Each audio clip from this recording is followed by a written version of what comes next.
Assalamu alaikum dear listeners. Welcome to our YouTube channel Critical Thinking and Research.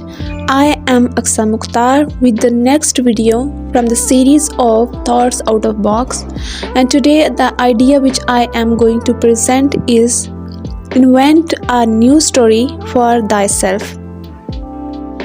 So let's start. Once I was surrounded by many pulls. I run behind one thing in the daytime and behind another thing at night time.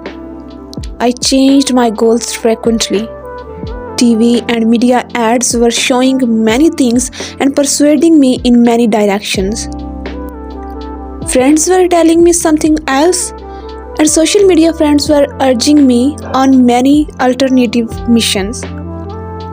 I had many targets. Sometimes I felt my aim and mission of life, and at another time I didn't know. On occasions, I felt as I live in a mess, in complete chaos. The only solution to the chaos I found is to invent a story to organize my life, to get rid of this absurdity of life. Then I realized that I need a rule, a framework to run my life. I hacked myself and remade myself. I created myself. I invented a new story. Thank you so much.